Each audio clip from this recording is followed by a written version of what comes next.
Good morning. कैसे हैं आप सभी लोग? मुझे उम्मीद है कि आप सब लोग अच्छे से मेहनत कर रहे होंगे, पढ़ रहे होंगे। कई बच्चे मुझसे पूछे सर आप नीट 2026 के एग्जाम के बारे में कुछ अपडेट दीजिए। आप नीट 2025 जो एग्जाम हो चुका है, जिसका काउंसलिंग चल रहा है, मतलब उसके लिए आप जो है वीडियो बना रहे हो, लेकिन हमारे बारे में आप बात नहीं कर रहे हो। देखो बेटा, जितने भी बच्चे नीट 2026 का एग्जाम गंभीरता वर्ड समझ में आया, सीरियसनेस के साथ जो है देना चाहते हैं, तो एक बात अच्छे से सुन लीजिए।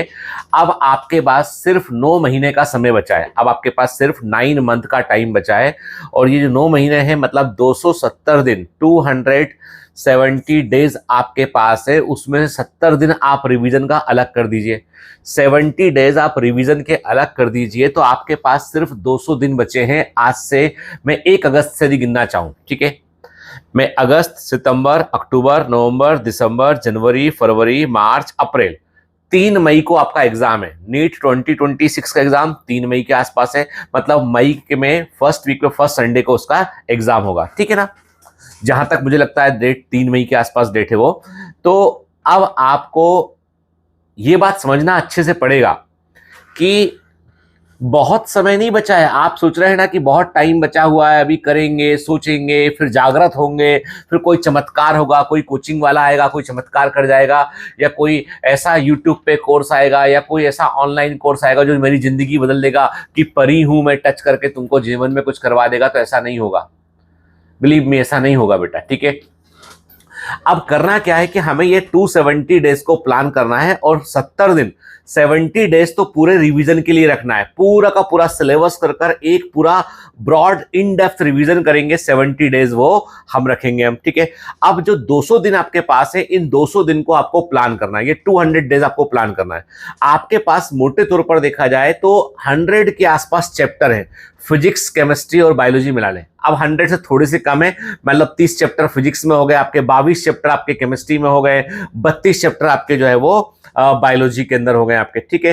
तो मतलब यदि हम देखें तो कुछ चैप्टर बहुत बड़े भी हैं। तो मैं बोलता हूं ऐसा कि 100 चैप्टर हमने मान लिया। फिजिक्स में से कुछ चैप्टर सब चैप्टर में बांट लिए जाते हैं, है ना? तो 100 दिन का के 100 चैप्टर आपके पास है, हमने मोटा मोटी मान लिया, ठीक है? और 200 दिन हमारे पास है, मतलब एक चैप्टर के लिए हमारे पास केवल 2 ही दिन है। एक दिन चैप्टर पूरा पढ़ें, अच्छे से याद करें, समझें उसको, हम अगले दिन उसके पूरे के पूरे एमसीक्यू लगा दें। एक तो प्लान ये हो सकता है। एक प्लान ये है कि 200 दिन को हम पीसीबी में बांटकर उसके अकॉर्डिंग पढ़ना शुरू करें। याद रखना, एक भी दिन खराब करोगे ना, वो भारी पड़ेगा। आप, क्या होता है कि जो नीट का एग्जाम होने के बाद में मई, जून, जुलाई, अगस्त तक का समय बच्चे बर्बाद करते हैं, जबरदस्ती बर्बाद करते हैं। नंबर कुछ है नहीं, रैंक कुछ है नहीं, फोकट का काउंसलिंग के लिए, फोकट का इसके उसके लिए, तमाम तरह के ज्ञान लेने में बर्बाद करते हैं। फिर फाइनली आएंगे उसी ट्रैक पे कि नीट का एग्जाम देना है, तब तक देर हो चुकी होती है। और आप बिल्कुल भी है ना ऐसे जैसे भरोसे मत रहना आप कि कोई आदमी आएगा और बोलेगा ये मेरे चमत्कारी नोट्स है, ये हैक टेक्निक्स है, आप मेरे 25 पेज पढ़ लेंगे तो आपको 340 नंबर मिल जाएगा। ये सब ब्लफ है। अपना अपना माल बेचने का तरीका है। ऐसे माल बेचने के तरीके, क्या बोलूं मैं, मेरा टेस्ट सीरीज सबसे अच्छा है। मेरा टेस्ट सीरीज सबसे अच्छा है, इंडिया में सबसे बेस्ट टेस्ट सीरीज मेरा है। मेरे क्वेश्चन एग्जाम में सीधे आते हैं और बहुत बढ़िया है, खरीद लो। एक्चुअली में अच्छा है मेरा एक्चुअली में अच्छा टेस्ट सीरीज है। लेकिन वही है ना कि मैं आपको बोलूंगा, क्योंकि मैं आपके फियर का फायदा मुझे ही मिलेगा, बाकी लोगों को मिलेगा। देखो, मैं कुछ बातें एकदम कड़वी और सच कहता हूं, क्योंकि मेरे पास क्या है, मेरे पास जो है ना सिर्फ कोचिंग इंस्टीट्यूट नहीं है कि मेरे पास कमाने के लिए जो है ये आला भी है मेरे पास, कि मेरे पास जो है वो ये भी मेरे पास है। तो मेरे को जो है ना कि मैं जो है वो ब्लफ करके, तुम्हें ल्यूर करके और तुम्हारे पैसे से मेरा घर चले, ये मेरे लिए प्रायोरिटी बिल्कुल भी नहीं है। मेरे लिए प्रायोरिटी है कि जो मैं कह रहा हूं, मतलब वो बात ऐसी है कि वो बच्चों के दिल तक बात पहुंचना चाहिए। ऑनेस्टी मेरी प्रायोरिटी है। तो मैं वही कहता हूं आपसे कि ऑनेस्टली, कि तुम सोच रहे हो ना कि ये तुम अचानक से कोई चमत्कार होगा, जिंदगी में कोई बड़ा भारी बदलाव होगा, तो ये सब मत सोचो। तुम अभी 200 दिन प्लान करो अपने। सबसे 70 दिन भूल जाओ तुम, वो लास्ट वाले। अभी तुमको अपने 200 डेज प्लान करने हैं। और इन 200 डेज को तुम्हें कैसे प्लान करना है? अब तुम सबसे पहला काम क्या करोगे? भर भरा के एक ऑफलाइन कोचिंग ढूंढोगे, जिसमें तुम मुश्किल से 15 दिन क्लास अटेंड करोगे। उसके बाद तुम एक क्लास मिस करोगे, कोई एक क्लास तुम मिस करोगे। एक टीचर तुम टारगेट कर लोगे। वो टीचर बुरा नहीं है, पर तुम्हारा दिमाग जो है वो गंदा है। तो वो एक टीचर को टारगेट करेगा, बोलेगा इनकी क्लास में नहीं जाना। बुरा मत मानना, मैं सच बातें कह रहा हूं। 2 महीने के बाद आप एक टीचर को अवॉइड करोगे, आप उसके बाद दूसरा टीचर अवॉइड करोगे, फिर बोलोगे ऑफलाइन क्लास में टाइम बहुत लगता है, वहां पे वो बातें करते बच्चे, फिर दिमाग हो जाता है, फिर बैठना पड़ता है, फिर तुम डिस्कंफर्ट में आओगे और 4 महीने के बाद तुम क्लास जाना बंद कर दोगे। पूरी 1.25 लाख फीस जमा करके तुम क्लास जाना बंद कर दोगे, 5वें-6ठे महीने तुम ऑनलाइन पढ़ रहे होगे।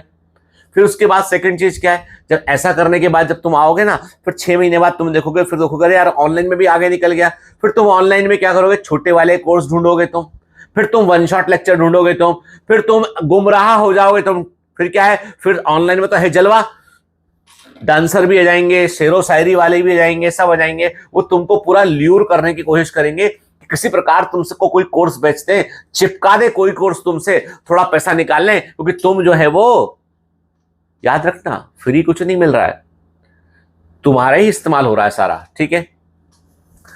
और मैं आपसे कहता हूं कि बायोमेंटर्स भी अपने कोर्स बेचता है, पर बायोमेंटर्स ईमानदारी के साथ कोर्स बेचता है और वो कभी फोर्स नहीं करता कि तुमको लेना ही पड़ेगा। मैं कहता हूं तुम यदि खुद कर सकते हो ना, तो मेरे कोई कोर्स की तुम्हें जरूरत नहीं है, पर तुम यदि खुद तुमको लगता है एक डिसिप्लिन में तुमको रहना है, कुछ तुमको क्वालिटी कंटेंट चाहिए, तो बायोमेंटर्स में रहिए।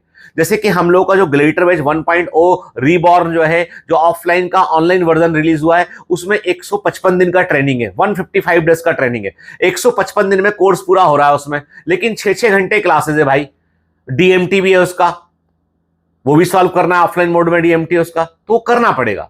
मतलब आप जो सोचते हैं ना कि आप मेहनत भी ना करें और एग्जाम निकल जाए, तो ये पॉसिबल नहीं है। मेहनत किए बगैर तो बेटा एग्जाम नहीं निकल सकता, वो तो करना ही पड़ेगा, उसका कोई भी दूसरा उपाय कुछ भी नहीं है, उसका करना ही पड़ेगा।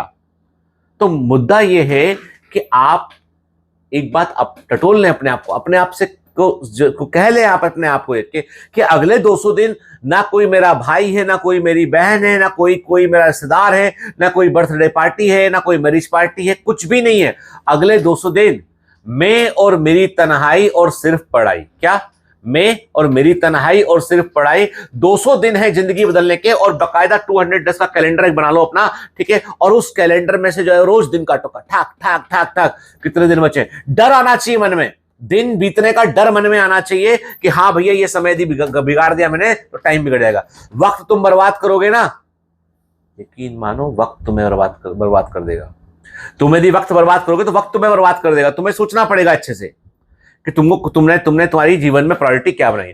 तो नीट 2026 के जितने भी लोग सुस्ता रहे हैं ना, जागृत हो जाओ, जगा लो अपने आप को भाई, अपनी सभी अंतरात्मा को जो है झंझोड़ दो अंदर से। अब क्या नीट 2027 की तैयारी करनी है अभी से?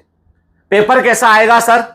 भैया पेपर का नीट साफ साफ बोल दिया, एनटीए ने साफ साफ बोला है कि नीट का पेपर मोर कॉन्सेप्चुअल रहेगा और प्रॉब्लम सॉल्विंग बेसिस पर रहेगा। मतलब पेपर बायोलॉजी का भी कठिन होगा, केमिस्ट्री का भी कठिन होगा, और फिजिक्स का लेवल देख लिया जलजला था, वो जलजला रहेगा कायम, जलजला कायम रहे। मुगेम्बो खुश हुआ। एनटीए ने पहली बार ऐसा किया। एक पुरानी मूवी थी अमरीश पुरी की, उसमें डायलॉग था, कभी गूगल करना, यूट्यूब पे ना, मुगेम्बो खुश हुआ, गंजा सा होता है मुगेम्बो खुश हुआ। एनटीए ने वैसी खुशी बनाई है विलेन के समान कि अब आया ऊंट पहाड़ के नीचे। तो भैया ऐसा है, प्लान करो, प्लान। तुमको 720 नंबर नहीं लाने, तुमको 600 नंबर लाने। अब तुम्हारे पास स्कोप है कठिन क्वेश्चन छोड़ने का। प्लान करो, एक भी दिन बर्बाद मत करो। Problem solving, conceptual learning. अब वो डांस गाने देखना बंद कर दो, जो डांस गाने शेरो शायरी सुना रहे ना क्लास के अंदर, जिसमें मजा तुमको बहुत आ रहा है, आहा क्या सिखाया है सर ने, बोर्ड चल रही थी, बोर्ड से मैंने देखा तिरछी नजर से, वो सब तुमको एग्जाम में निपटा देगा। यहां मनोरंजन नहीं चाहिए। अब यहां पे क्वालिटी टीचिंग चाहिए, कंटेंट की डेप्थ चाहिए। जिसमें डेप्थ ऑफ कंटेंट होगा वो एग्जाम निकाल लेगा, नहीं तो है ही, तुम तो हो ही बाजार। आज कोई और तुम्हें कैश कर रहा है, परसों कोई और कैश करेगा, तुम तो हो ही। इसीलिए पिताजी है ही टकसाल एटीएम मशीन, देते रहेंगे पैसा, देते रहेंगे पैसा। तो सोच लो भाई अच्छे से, इसलिए पढ़ लो। फिर समझा रहा हूं कि ये गंदा, वो कोचिंग अच्छा नहीं। अरे भाई कुछ नहीं, अपने आप को देखो कितने ईमानदारी से पढ़ा था, फिर बात करना, ठीक है। कड़वी लगेंगी मेरी बातें, है ना। कुछ लोग मुझे अनफॉलो भी कर देंगे, अनसब्सक्राइब भी कर देंगे, ये तो पागल हो गया, ये सर तो पागल हो चुके हैं। लेकिन सच तो है कि सर के अंदर का व्यवसाय मर चुका है। सर के अंदर का व्यवसाय, जो बिजनेसमैन है ना, वो मर चुका है। अभी उनके अंदर का जो है ना, वो जलजला बाहर आ गया कि भैया सच बोलना पड़ेगा, नहीं तो क्या होता है, ये ब्लफ करते करते क्या होता है कि आपका भरोसा लोगों से उठ जाएगा। आप एक दिन लोगों पे, टीचर्स पे और अपने गुरुओं पे भरोसा करना बंद कर देंगे। इसलिए सच बोलना गुरु कुम्हार के समान होता है, ऊपर से थप्पड़ डांट ठोकता है, नीचे सपोर्ट देता है। गुरु की कड़वी बातें कभी बुरी नहीं होती, याद रखना, ठीक है। आप अकेले नहीं हो, 17,000 बच्चे सिलेक्ट हुए यहाँ से बायोमेंटस अब तक पढ़कर, तो मुझे मालूम है कि क्या चाहिए क्या नहीं चाहिए, ठीक है। चलिए, ऑल दी बेस्ट।